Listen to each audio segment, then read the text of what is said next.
Hey, remember that show we used to watch as kids? I wonder if it's as good as we remember it.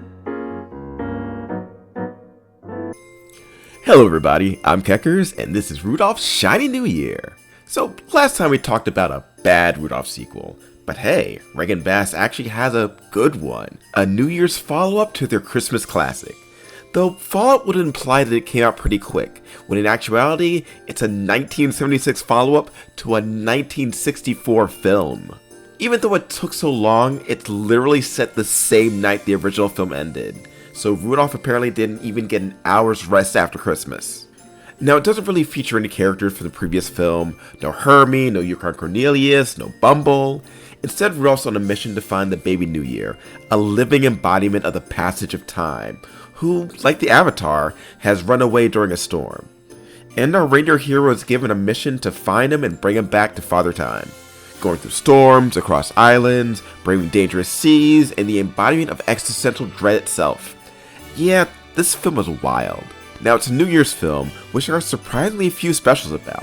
Which kind of makes sense, because I mean, why make a New Year's special when Christmas is right there and far more marketable?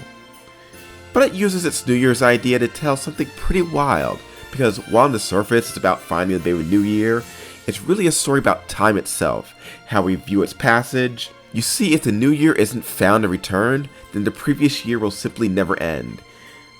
Which is where our villain comes in, Eon, a great ancient vulture who has plagued the land for, well, an eon. And he knows that at the end of this year, his time will be up and his end will come. So it's a race between Rudolph and his companions, the representatives of years past, to find him so that the passage of time will continue.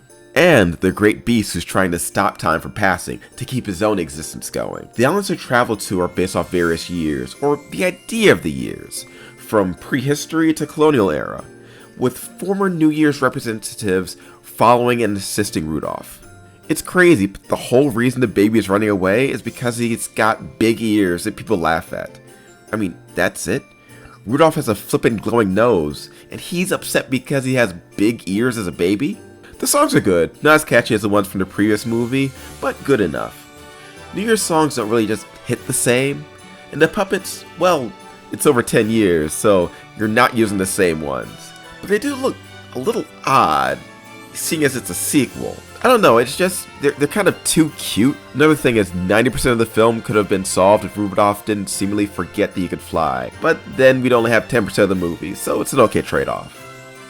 I've seen plenty worse sequels, and this is one of the lesser known ones that you should give a chance. So to everyone I say, Happy New Year, make it a great one, and later taters.